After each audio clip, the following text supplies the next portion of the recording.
The laws that change women's rights, a Kirralie Smith investigation, Ep.5, when silence became impossible.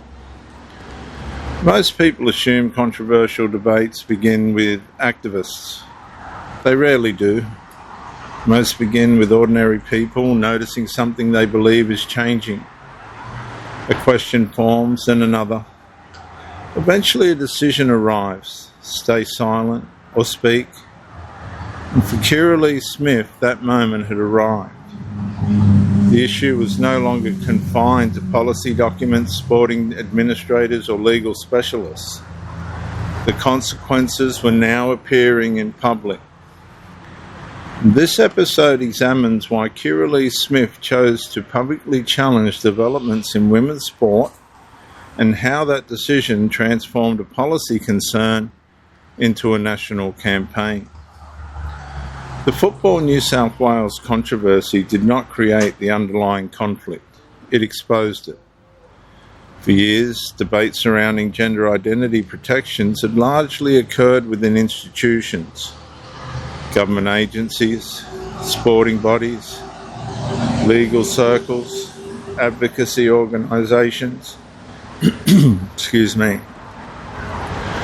Most Australians remained spectators, but many women were beginning to ask questions. If female categories existed because biological sex mattered, what happened if biological sex became secondary? Would women's sport remain protected? Would future administrators continue to prioritise sex-based boundaries? Or were the rules quietly changing? Kirralie Smith believed these questions deserved public discussion.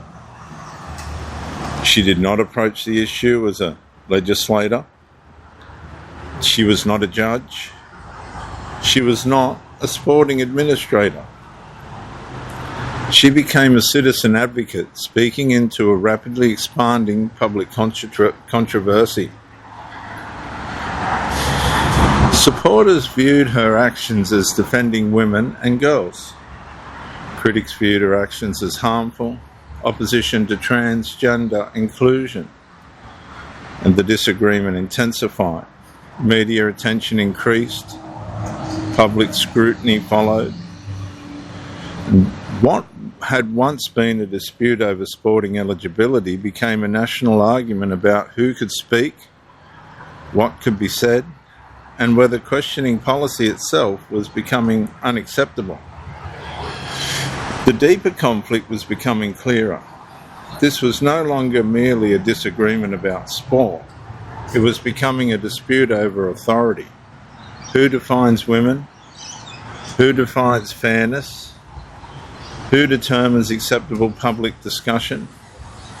And the pressure was building. And soon the argument would move beyond public debate. It would enter formal complaints, legal proceedings, and the courtroom itself.